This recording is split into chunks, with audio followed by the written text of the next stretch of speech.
की, सद्गुरुदेव भगवान की। आदित्य जी, राधा राधा। महाराज जी, दिमाग को शांत कैसे रखें? शांति में लगाओगे दिमाग तो शांति को प्राप्त होगा, अशांति में लगाओगे तो अशांति को प्राप्त होगा। संसार अशांत है क्योंकि ये विषम है, भगवान शम है, शांताकारम। भगवान का आकार कैसा है? शांताकारम।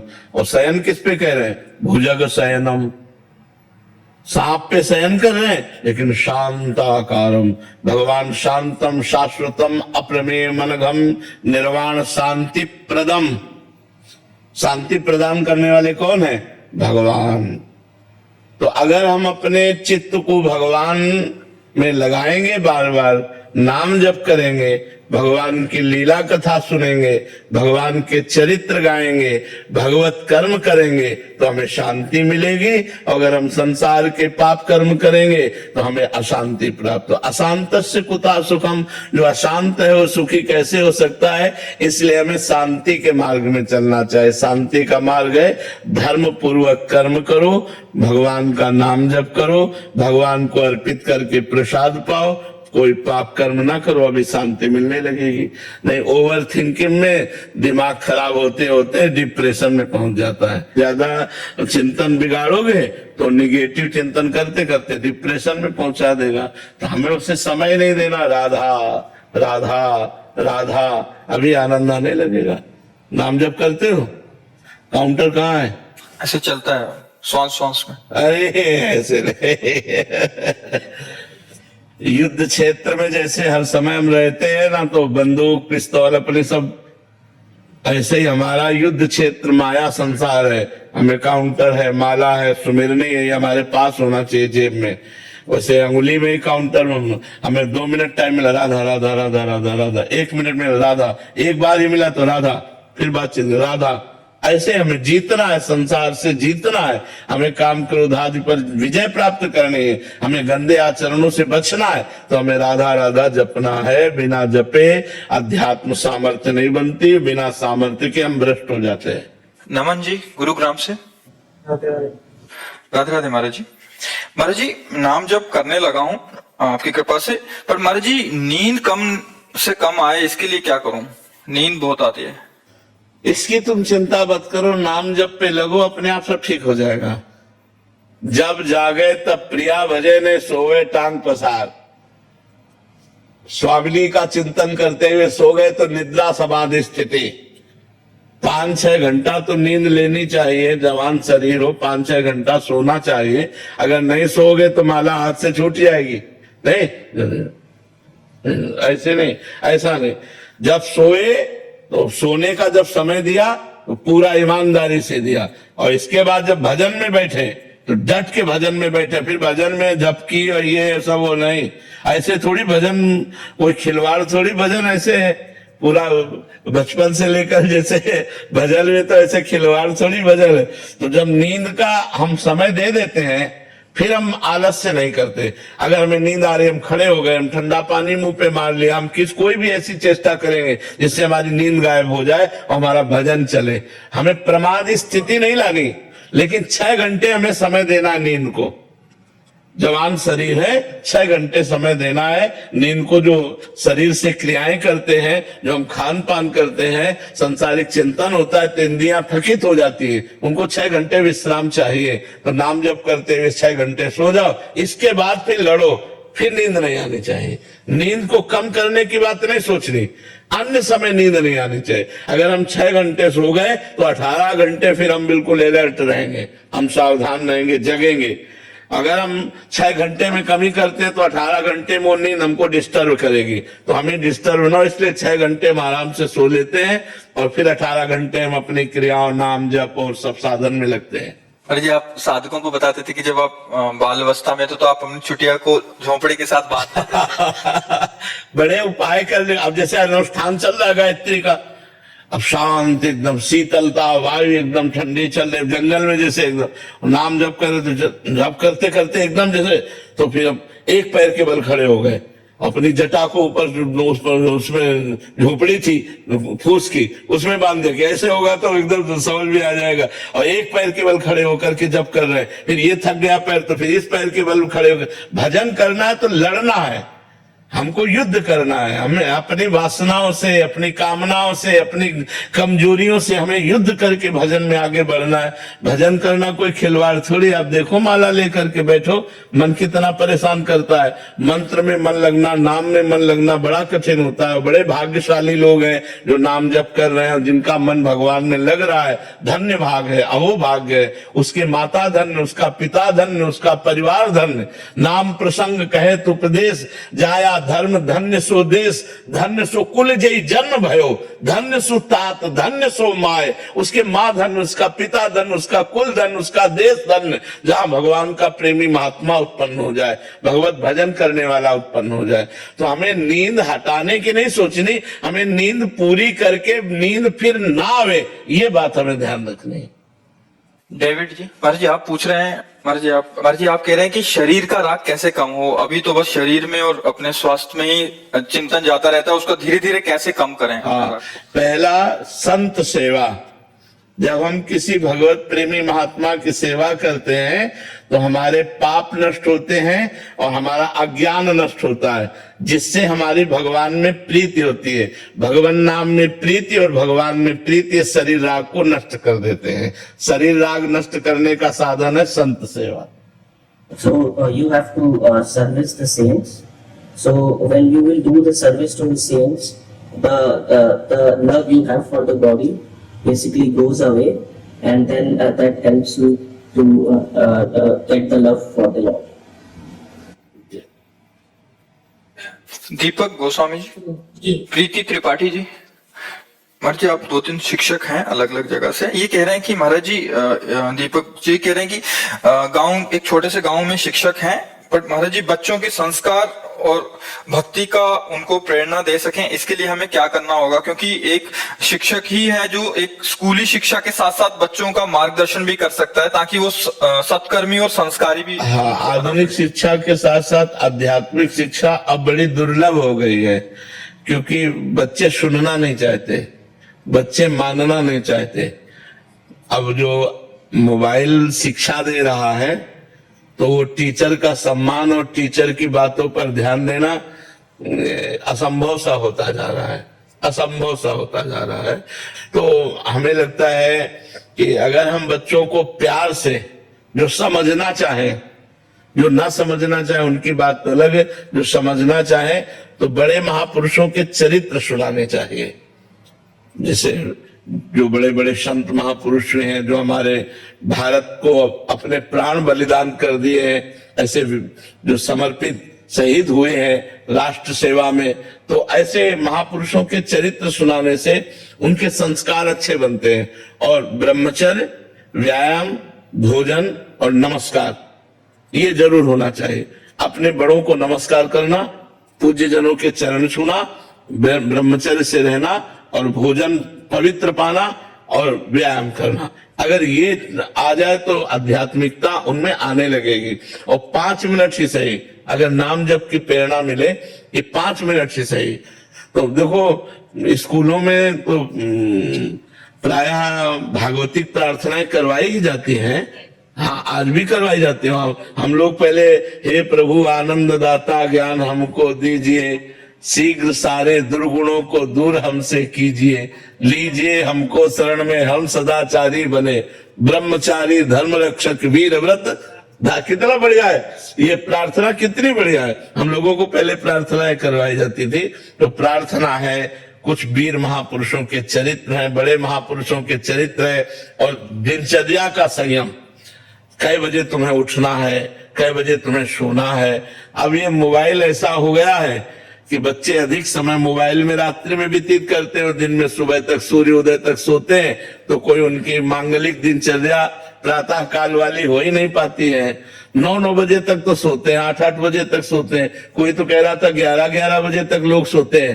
अब क्या है, जीवन ही व्यर्थ हो रहा है। जब ब्रह्म मुहूर्त में उठना नहीं है तो जीवन ही व्यर्थ हो रहा है, जीवन व्यर्थ हो रहा है। मीना जी जोधपुर से। राधे राधे महाराज जी। महाराज जी ज्ञान यज्ञ किसे कहते हैं? तीनों शरीरों का राग त्याग करके अपने आत्म स्वरूप में स्थित हो जाना, इसे ज्ञान यज्ञ कहते हैं। स्थूल शरीर, सूक्ष्म शरीर, कारण शरीर, इन तीनों का राग त्याग करके अपने ब्रह्म स्वरूप में स्थित हो जाना, इसे ज्ञान यज्ञ कहते हैं। भगवान की चर्चा को ज्ञान यज्ञ कहते हैं। शास्त्रीय सिद्धांतों को ज्ञान यज्ञ कहते हैं। जैसे हम भगवान की चर्चा करा रहे हैं तो ज्ञान यज्ञ कर रहे हैं, क्योंकि उसमें ज्ञान भी है, वैराग्य भी है, भक्ति भी है, सिद्धांत भी है, भगवान की लीला भी है, गुण है, जिनसे हमें ज्ञानार्जन होता है। एक वो ज्ञान यज्ञ और एक ये ज्ञान यज्ञ। तीनों शरीरों का राग त्याग कर अपने ब्रह्म स्वरूप में स्थित हो जाना, इसे ज्ञान यज्ञ कहते हैं। महाराज जी क्या सतोगुण भी माया के अधीन माया है? हाँ, तीनों गुण माया के हैं, पर सतोगुण लाभदायक है। जैसे कांटे से कांटा निकलता है, ऐसे सतोगुण से हम दो गुणों को परास्त कर सकते हैं, रजोगुण तमोगुण, और फिर भगवान का भजन करके सतोगुण का भी त्याग कर देते हैं। जैसे कांटा निकाला और कांटे को भी फेंक दिया। तो ऐसे ही सतोगुण को हम बढ़ाएं, सात्विक भोजन करें, सतोगुण को वस्त्र पहने, सतोगुणी लोगों का संग करें, सतोगुणी जल पिए, सतोगुणी भाव रखें, तो हम रजोगुण तमोगुण का नाश करके भगवान की भक्ति के प्रभाव से गुणातीत हो सकते हैं। पर सतोगुण का भी त्याग करना पड़ता है, क्योंकि ये मायाकृत है। आशीष मौर्य जी, महाराज श्री प्रेम का वास्तविक स्वरूप क्या है?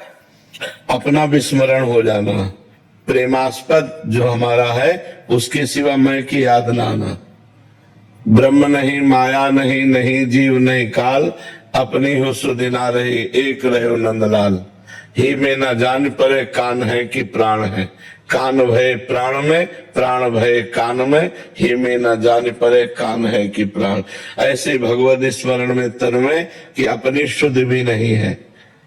प्रिय मूर्ति नैनन बसे तेहि रस रहाय समाय, ये लक्षण सुन प्रेम के और न कछु सुहाय, और न कछु सुहाय।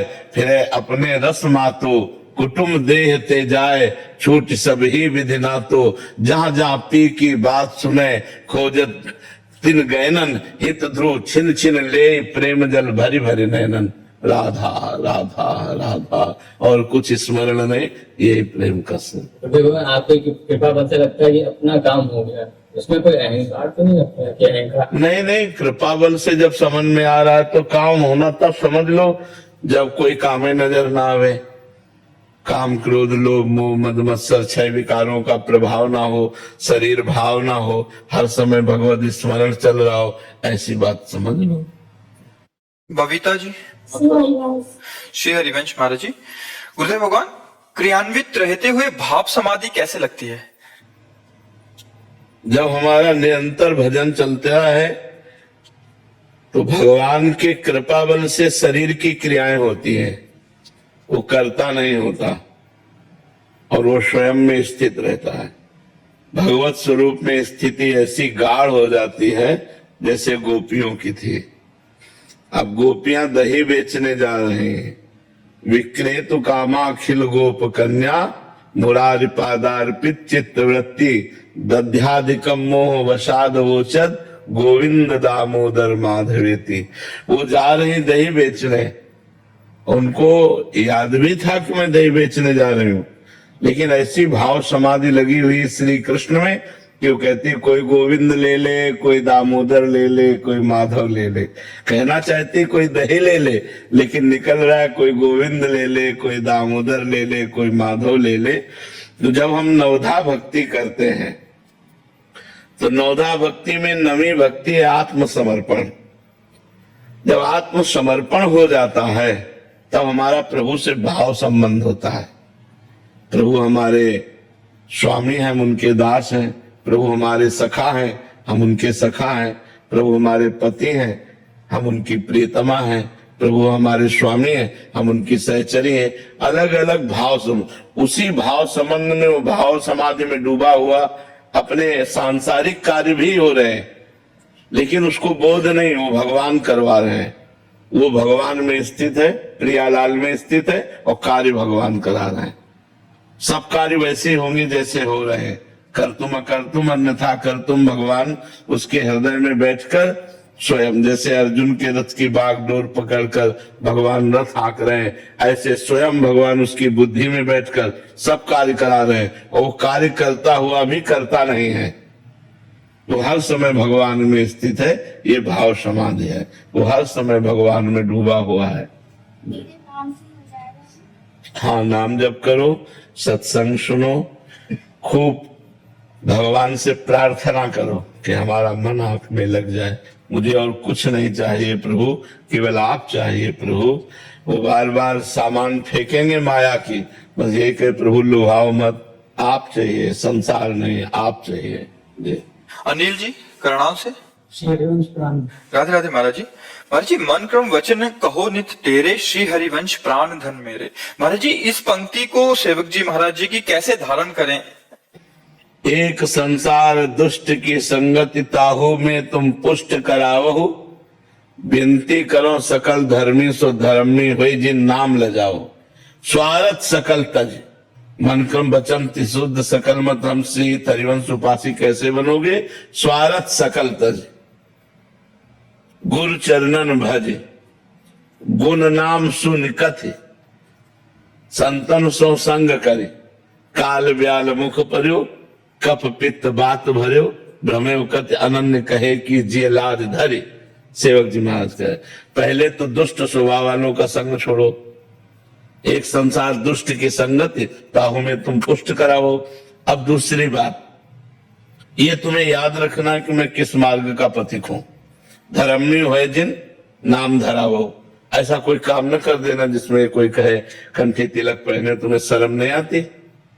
ऐसा कोई काम मत करना जिससे तुम्हारी कंठी तिलक को कोई कहे कि यार कंठी तिलक पहने तुम्हें झूठ बोलने में शर्म नहीं आती, तुम्हें व्यभिचार करने में शर्म, तुम्हें गंदा काम करने में शर्म, तो वो हम ऐसा कार्य न करें। फिर कहा स्वार्थ सकल तज, स्वार्थ का त्याग करो, परमार्थ पे चलो। परमार्थ पे चलना क्या है? गुरु चरण गए, गुरु भगवान के चरणों का आश्रय लो। गुण नाम सुन कथ, भगवान के गुण, लीला गुण, भगवान के चरित्र, इनको खूब सुनो और कथ खूब इनको गाओ। भगवान का नाम कीर्तन करो, भगवान का नाम जप करो, भगवान की लीला चरित्रों को गाओ, भगवान के लीला चरित्रों को सुनो। गुण नाम सुन कथ और संतन कर संग कर, जो भगवत प्रेमी महात्मा जन है उनका संग करो। और इस शरीर को ध्यान रखो, मरने वाला है। काल व्याल मुख पर्यो, काल रूपी सर्प के मुख में बस लील जाएगा, वो किसी क्षण नष्ट हो सकता है। काल व्याल मुख पर्यो, कफ पित्त बात भरो, इस शरीर में कुछ नहीं, कफ पित्त बात भरा हुआ है। एक ज्योतिर्मय परमात्मा का अंश है, उसी से प्रकाशित हो रहा है। भजन कर लो, गुरु चरणों का आश्रय लेकर खूब लीला नाम वाणी में लगे रहो, बस आ जाएगा मन क्रम वचन शुद्ध सकल मत।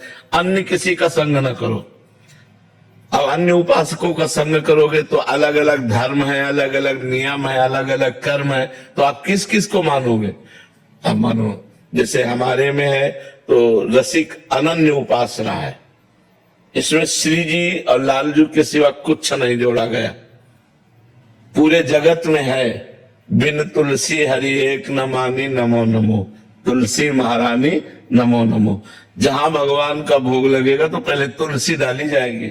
अब अपने यहाँ तुलसी जी सहचरी है, वो थाली में नहीं पास में विराजमान है, तो उनको चरणों में चढ़ाते हैं, श्रृंगार में लगाते हैं, पर भोग में नहीं डालते। तो उपासना पद्धति अलग अलग है। अगर हम अन्य से संग करेंगे तो हमारी उपासना का रहस्य नहीं समझ में आएगा। फिर मन क्रम वचन शुद्ध सकल मत हमसे ही हरिवंश उपासी, ये बात समझ में नहीं आएगी। नहीं, रसिकन सो संग करे। रसिक कासो कहें जो प्रिया प्रीतम के सिवा अन्य कोई उपासना नहीं, अन्य कोई बात नहीं। इष्ट मिले और मन मिले, मिले भजन रस रीति, तहां निसंग को है मिलिए तासो कीजिए प्रीति। अपना इष्ट मिलना चाहिए, श्यामा श्याम मन मिलना चाहिए, और अपनी रस रीति उपासना मिलनी चाहिए। ऐसों का संग करे, नहीं तो असंग रहे, नाम वाणी का पाठ करे और अपनी उपासना में रत रहे, तो हो जाएगा मन क्रम वचन शुद्ध सकल मत हमसे ही हरिवंश उपासी। समझ में आई बात? सीमा जी गुरुग्राम से। श्री हरिवंश महाराज जी। महाराज जी आपके श्रीमुख से सुना है कि दूसरों की निंदा ना करें, ना ही अपनी प्रशंसा सुने। महाराज जी दूसरों की निंदा तो नहीं करती, पर जब प्रशंसा होती है तो उससे कैसे बचें, ये थोड़ा सा मुश्किल हो जाता है। हाँ, अहंकार को अच्छा लगता है ना अपनी प्रशंसा।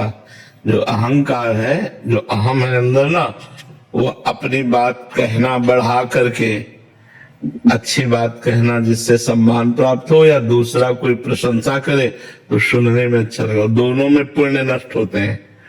अपनी प्रशंसा अपने मुख से करना या दूसरे के मुख से अपनी प्रशंसा सुनना, इनमें दोनों में सुकृत नष्ट होते हैं, पुण्य नष्ट होते हैं। अच्छा, पुण्य उत्पन्न करना बहुत कठिन है, पुण्य अर्जित करना बहुत कठिन है, लेकिन नष्ट करना बहुत सरल है। अपने मुख से अपनी प्रशंसा कर दे या दूसरे मुख से कही जा रही अपनी प्रशंसा सुनकर हर्षित हो जाए, आपके सुकृत नष्ट हो रहे हैं। दूसरे की निंदा करना और दूसरे की निंदा सुनना, इससे हमारे पाप बढ़ते हैं। तो हमें सावधान रहना चाहिए कि हमारी जब प्रशंसा हो किसी बात की, तो उस समय मन भगवान में लगाना चाहिए कि ये जो लोग कह रहे हैं तो भगवान ने ऐसा कुछ गुण दिया होगा, उसी के प्रभाव से कह रहे, तो भगवान की कृपा है, इसमें मेरा क्या। अपने मुंह से प्रशंसा करना बनता नहीं है। जैसे हम लोग तीर्थ यात्रा करते हैं, तुम्हें पता है हमने वहां 500 रुपए सबको दिए, हमने 50 साधु पवाए, हमने ये किया, और सब खत्म कर रहा है। वो इतना अपना पुण्य है, वो सब खत्म कर रहा है लोगों से कह कर, पर वो अहंकार चैन नहीं लेने देता ना। देखो अहंकार कितना गलत है कि हमने ये गलत किया, ये कभी समाज में नहीं रखेगा, लेकिन हमने अच्छा किया तो माइक से कहना चाहेगा। तो हमें चाहिए कि जब हमारे मुख से प्रशंसा निकलने का समय आवे तो भगवान में चित्त लगाकर मौन हो जाना चाहिए, नहीं बोलना चाहिए। और जब कोई हमारी प्रशंसा करे तो उसे स्वीकार नहीं करना चाहिए। ये तो भगवान जानते कैसे है, तो भगवान की लीला है, नहीं हमें कोई गुण नहीं, हम कुछ ऐसे नहीं है, ऐसा बोलना चाहिए। प्रणादपि सुनी चेन तरुर्यु सहिष्णुना अमानिना मान देन कीर्तनीया सदा हरि। अपने को तृण से नीच समझे, वृक्ष के समान सहनशील हो, दूसरों को सम्मान दे, स्वयं सम्मान ना ले, ऐसे भगवान का भजन किया जाए तो मंगल हो जाता है। इसलिए अपनी प्रशंसा अपने मुख से करना या अपनी प्रशंसा दूसरे के मुख से सुनना, ये दोनों हानिकारक है, इसे स्वीकार नहीं करना चाहिए। मीरा जी। राधे राधे महाराज जी। महाराज जी गीता जी के श्लोक शौचालय में भी मानसिक चिंतन चलता रहे तो क्या ये उचित है या? उसमें कोई परेशानी नहीं, मानसिक चिंतन में कोई परेशानी नहीं। गीता जी के श्लोक का अर्थ चिंतन कर रहे हैं या गीता गायक भगवान का चिंतन कर रहे हैं। हाँ, हम गीता के श्लोक गायन न करें, वाणी से उच्चारण न करें, अंदर चल रहा है तो कोई बात नहीं है, भगवान का चिंतन चल रहा है, गीता का अर्थ चल रहा है, उसमें कोई परेशानी नहीं। श्लोक उच्चारण न करें, श्लोक पवित्र होकर ही उच्चारण करें। दूसरे को उसका फल दे सकते हैं, किसी दूसरे को पढ़ के पाठ करके। दूसरा प्रश्न है कि हम अगर गीता पाठ करके किसी को उसका फल देना चाहते हैं तो दे सकते हैं। हम संकल्प करें उसके भाव के लिए और उसको समर्पित कर दें तो चला जाए। जैसे हम अपनी कमाई रुपया किसी को भी दे सकते हैं, पर वो देना बहुत सोच समझ करके। हमें तो लगता है उत्तम बात है सब रूपों में विराजमान भगवान को समर्पित कर देना चाहिए और उसका मंगल मनाना चाहिए। किसी की मृत्यु हो गई उसके पश्चात, हाँ, तो भी भगवान को समर्पित करो और उसको पहुंचा देंगे भगवान। पहले भगवान को कृष्ण अर्पणम मस्तु, हे भगवान, मान लो मेरे पति हैं या मेरे परिवार के कोई भी सदस्य है, उनका स्मरण करके भगवान ये फल उनको प्राप्त हो, तो फल प्राप्त हो जाएगा। पहले भगवान को समर्पित करें। जैसे हमको विदेश पैसा भेजना हो तो हमें पहले सरकारी बैंक में जमा करना होगा ना, अपने भारतीय बैंक में, फिर वो बैंक के कानून के अनुसार विदेश में जाएगा। ऐसे ही हमें अगर किसी को भी देना है, वो पधार गया है ऐसा, तो हमें पहले भगवान को अर्पित करना पड़ेगा। डायरेक्ट उसे हम नहीं दे पाएंगे कि वो कहाँ है, किस रूप में है, क्या पता, ये उसको तो भगवान को ही पता है। तो हम पहले भगवान को समर्पित करें, भगवान उसको भेज देंगे। ऐसा। नंदिनी पाल जी। महाराज जी मैं एक शिक्षिका हूँ जो विद्यालय में कई बार कुछ बच्चों को समझाने पर भी वे नहीं समझते, उद्दंडता करते हैं, तो मुझे उन पर शक्ति करने पड़ती है। गुरुदेव कई बार सत्संग में कहा है कि क्रोध से भजन छूट जाता है, तो महाराज जी मेरा इस क्रोध से बदन नहीं, छूट जाता है। क्रोध नहीं करना, क्रोध का नाटक करना है। किसका प्रश्न है आपका? क्रोध का नाटक करना है, क्रोध तो नहीं करना। बच्चों पर क्रोध करना उचित नहीं, क्योंकि क्रोध पूर्वक उनको शासन में लेना एक अलग हो जाता है। तो हमें लगता है क्रोध का नाटक करना पड़े तो गुरु को, शिक्षक को, माता पिता को करना चाहिए। क्योंकि अगर माता पिता, शिक्षक और गुरु अपने शिष्य, अपने विद्यार्थी, अपने पुत्र को दोषों से बचाना चाहता है, तो उस समय उसको भय से ही बचाया जा सकता है। बिनु भय होए न प्रीति। प्यार से कहो तो नहीं मानेगा, और थोड़ा भय दिखा दो तो मान सकता है। तो हमें लगता है थोड़ा भय की आवश्यकता है, पर हम क्रोध ना करें। क्रोध करने से हमारा भी नुकसान हो जाएगा और बच्चे का भी नुकसान हो जाएगा। और क्रोध का नाटक करने से ना हमारा नुकसान होगा ना बच्चे का नुकसान होगा, क्योंकि हमें केवल उसे थोड़ा सा डरवाना है कि आप अगर ऐसा नहीं किए तो आप, जैसे नम्र शासन। चलो पूरे पाठक्रम तक, जब तक पाठ होता रहता तब चुपचाप खड़े रहो। अब सबके सामने वो खड़ा है तो बेइज्जती वैसे शरीर है। शासन भी हो रहा है और नम्र शासन। थोड़ा मतलब कभी कभी कोई जानवरपन दिखा देते हैं, ऐसा नहीं करना चाहिए, क्योंकि बच्चे सुकोमल शरीर के होते हैं। नम्र शासन तो हमें लगता है ठीक है। और आजकल के विद्यार्थी भी बहुत उद्दंड हैं, तो अगर बड़े बच्चे हो तो क्रोध मत करना क्रोध का नाटक भी मत करना, क्योंकि बड़े बच्चों में आजकल ज्यादा विनम्रता नहीं रह गई, सहनशीलता नहीं रह गई है। तो हमें लगता है अगर छोटे बच्चे हैं तो ज्यादा क्रोध करने की जरूरत नहीं, और बड़े बच्चे हैं तो बिल्कुल क्रोध करने की जरूरत नहीं है, क्योंकि वो फिर आप पर कहीं क्रोध न कर जाए। तो मतलब हमको बहुत सावधानी रखनी है, अपनी नौकरी भी बचानी है, अपना जीवन भी सुरक्षित रखना, बच्चे को भी उन्नतिशील पर। तो क्रोध का नाटक करेंगे अगर हम थोड़ा तो ठीक रहेगा, लेकिन क्रोध ना करें तो अच्छा रहेगा। हाँ जी, जैसे घर में भी कभी क्रोध आ जाए या शब्द निकल जाए तो क्या वो प्रभावित करते हैं बच्चे? हाँ बिल्कुल प्रभावित है। हमारा अंतःकरण दूषित हो जाता है। जब हम क्रोध करते हैं तो हमारा अंतःकरण दूषित हो जाता है, हमारी वाणी दूषित हो जाती है, हमारे विचार दूषित। ये विकार है ना, षड विकार है, काम, क्रोध, लोभ, मोह, मद, मत्सर। तो हमको बचना चाहिए। जब क्रोध आवे तो शांत हो जाना चाहिए। मन कह रहा मैं बोलूं, लेकिन उस समय न बोलिए, शांत रहिए तो अच्छा रहेगा। जब हम क्रोध करेंगे और क्रोध पूर्वक उनका शासन करेंगे तो उनके अंदर क्रोध के ही संस्कार आएंगे, और वो दबे हुए संस्कार जब आगे बढ़ेंगे तो क्रोध का रूप धारण करके आपको वो प्रत्युत्तर देने लगेंगे। तो अगर हम बच्चों के सामने क्रोध बार बार प्रकट करेंगे, चाहे बच्चों पर ही हो या परिवार पर ही हो, तो उनके अंदर क्रोध के संस्कार जागृत हो जाते हैं, और ना करने पर भी उनको करने के लिए वो क्रोध मजबूर कर देता है। तो हमें लगता है कि हमें परिवार में ऐसा वातावरण बनाना चाहिए जिससे हमारे बच्चों में प्रतिकूलता ना पैदा होने पाए, क्रोध ना पैदा होने वाले। अगर हम प्यार पूर्वक, पहली बात, और नहीं तो फिर नम्र क्रोध, हमें लगता है थोड़ा सावधान रहना चाहिए सबको। नहीं, वही बच्चे फिर सयाने होके जब याद करते हैं ना तो फिर वही प्रतिकूलता देते हैं बूढ़े माता पिता को। इसलिए बहुत सावधान रहना चाहिए, बच्चों को अच्छे संस्कार देना चाहिए, प्यार देना चाहिए, ऐसा उनका स्वरूप ना बिगाड़ देना चाहिए कि वो घृणा की दृष्टि से हमारी तरफ देखें या क्रोध की दृष्टि से देखें। प्रणव त्रिपाठी जी। श्री राधे राधे।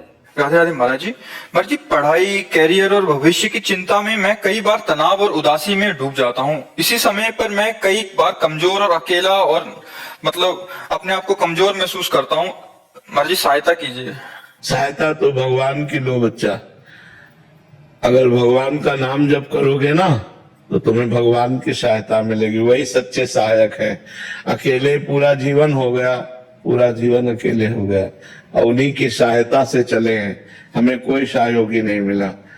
कहीं भी अगर सहयोगी मिले हैं तो संत जन मिले, वो भगवान के ही स्वरूप हैं। तो भगवान और संत तो एक ही बात है, बका कोई सहयोगी नहीं। नाम जप करो, ब्रह्मचर्य से रहो, पवित्र भोजन पाओ, समय से जागो, समय से सो, समय से अपनी दिनचर्या करो। अभी आपके अंदर उत्साह आ जाएगा।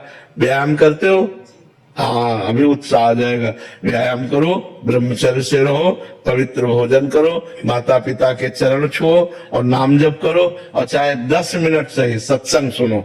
सत्संग जरूर सुनना चाहिए, उससे हमारी बुद्धि पवित्र होती है, तो हमें उत्साह मिल जाएगा, हमें बल मिल जाएगा। जहां हम हारते होते हैं वहां भगवान हमें बल प्रदान करते हैं, और भले हार जाएं फिर हमें आगे बढ़ने का उत्साह मिलता है। नहीं तो बहुत से बच्चे जैसे फेल हो जाते हैं, सुसाइड की सोच लेते हैं, बहुत कमजोर हो जाते हैं। ऐसा नहीं होना चाहिए। नाम जप करो सब लोग, फिर देखो आपको कितना आत्मबल मिलता है।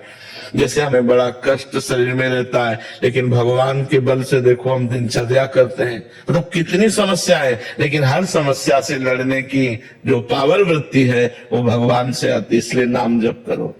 विशेष जी, राधा वल्लभ श्री हरिवंश महाराज जी, मेरा प्रश्न है कि आपकी कृपा से भजन बहुत अच्छा चल रहा है। जैसे आपसे सुना है भजन के लिए भोजन शुद्ध होना चाहिए, बट आजकल खाद्य पदार्थ और प्राकृतिक संसाधन अशुद्ध होने लगे हैं महाराज जी। ऐसे में साधक की दिनचर्या में इससे प्रभाव पड़ेगा? हाँ, उसमें भी हम शुद्धता निकालते हैं, उसमें भी हम शुद्धता निकालते हैं कि हम बाजार का बना नहीं पाते हैं, अपने घर का बना पाते हैं।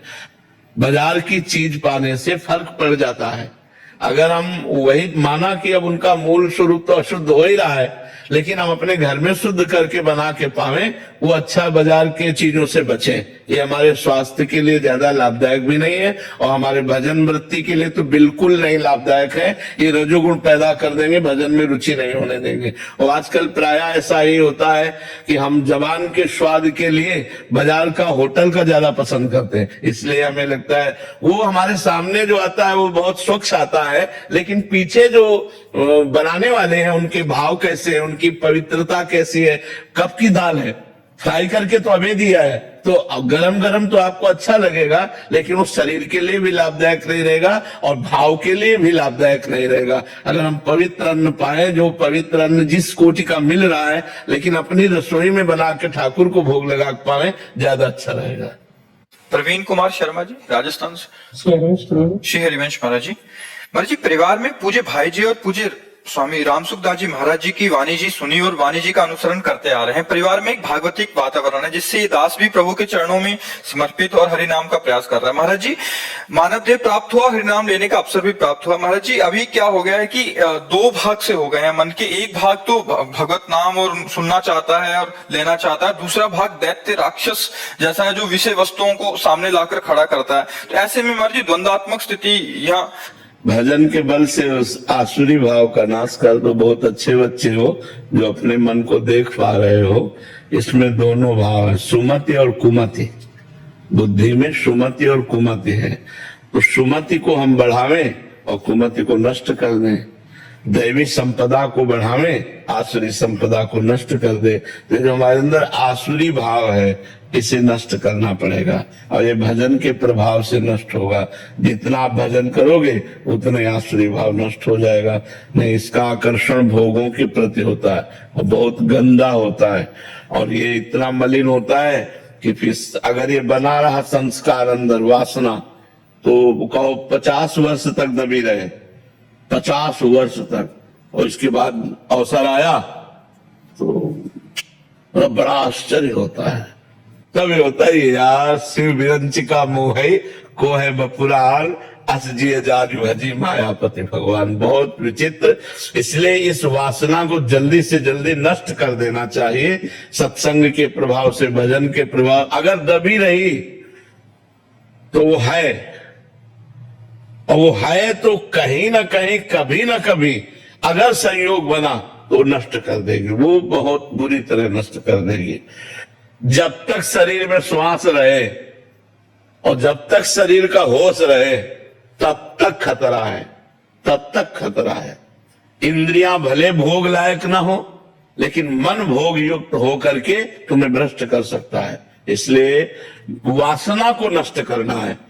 बात यह है, एक बार देवर्षि नारद जी ने जनक जी से पूछा कि आप विदेह कैसे हैं? आपकी रानी है, आपके संतान है, राजपाट है, और आप विदेह स्थिति तो अवधूत महापुरुषों की होती है, शरीर का होश नहीं है। और ऐसी थी जनक जी की स्थिति। तो उनका आज आराम करो, कल सभा में बताएंगे, चर्चा करेंगे। आज तो आप आराम कीजिए। खाया पियाया, महल में, अपने महल में सुलाया, और जब रात्रि हुई तो रानी से कहा सो जाओ जा करके, देवर्षि नारद जी के साथ। तो आज्ञा का पालन हुआ, तो गए। जब उन्होंने देखा कोई स्त्री